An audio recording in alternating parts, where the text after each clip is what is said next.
上一期樵夫问道，有人求神拜佛、求福求财是能够求得到吗？这是樵夫对渔夫的灵魂拷问，同时也是很多人的心声。渔夫回答道：与善恶者人也，福祸者天也。天道福善而祸淫，鬼神其能为天乎？自作之咎，故难逃矣。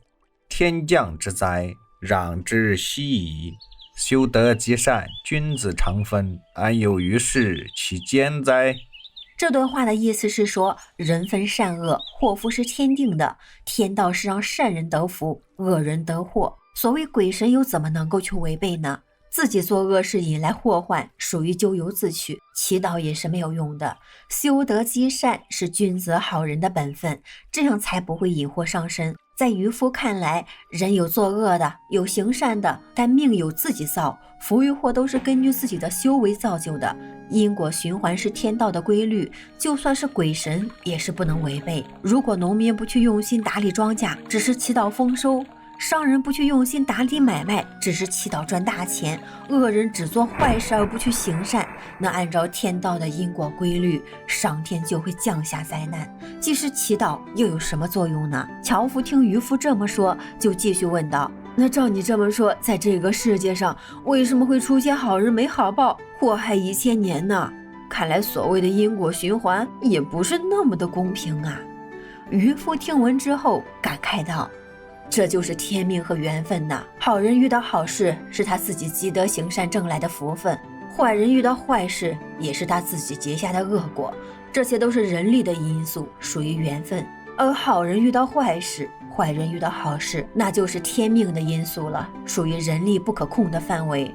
就比如说我钓鱼一样，把6种渔具准备齐全，是我力所能及的范围，但钓不钓得上鱼，就是我不可控的概率问题了。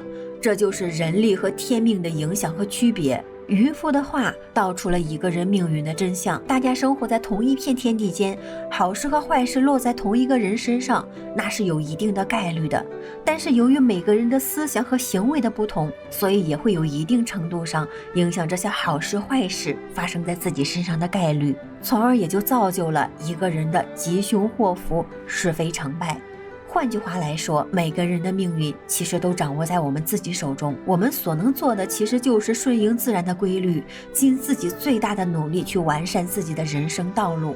或许这就是古人所说的尽人事听天命吧。接下来渔夫又对樵夫说道：人的至亲莫过于父亲和儿子，最疏远的人莫过于行色匆匆的路人。父子之间的亲情是人的天性，但是如果有利害之心，父子也会像路人一样疏远，更何况那些没有天性亲情的人呢？